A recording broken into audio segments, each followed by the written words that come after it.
বামপন্থী শ্রমিক সংগঠনের ডাকে 17 দফা দাবির ভিত্তিতে আজ রাজ্য জুড়ে সাধারণ ধর্মঘটের ডাক দেওয়া হয়েছে। এই ধর্মঘটে মাথাভাঙ্গা সেরকম প্রভাব পড়েনি। সরকারি বাস সমস্ত চললেও বেসরকারি কোনো বাস চোখে পড়েনি। এই ধর্মঘটে যাতে কোনো অপ্রীতিকর ঘটনা না ঘটে তার জন্য মাথাভাঙ্গা থানার আইসির নেতৃত্বে বিশাল পুলিশ বাহিনী মাথাভাঙ্গা শহরে টহল দিচ্ছে। প্রতিবেদন লেখা পর্যন্ত এখনো পর্যন্ত কোনো অপ্রীতিকর ঘটনার খবর মেলেনি।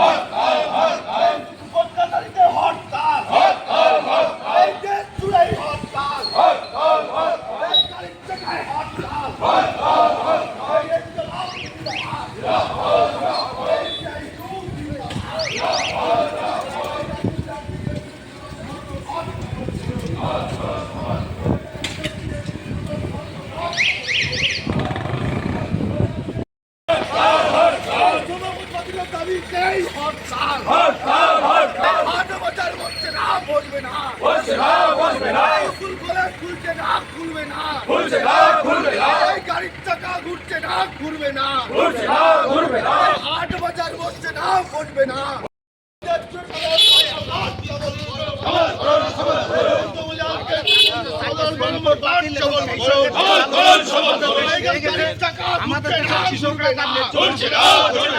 আমাদের দেশের গরিব মানুষ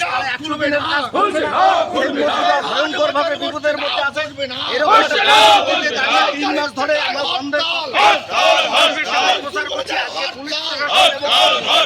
জনগণের সাহায্যে এই বন্ধ জনগণের মানুষ আগত পাবে। আগামী দিনে আমাদের দেশের গরিব মানুষ, আমাদের বেকারদের কর্মসংস্থান, শিল্প কলকারখানা, তাদের রাস্তায় করা হয়, তার স্বার্থেই আজকের এই বন্ধ রাখা হয়েছে।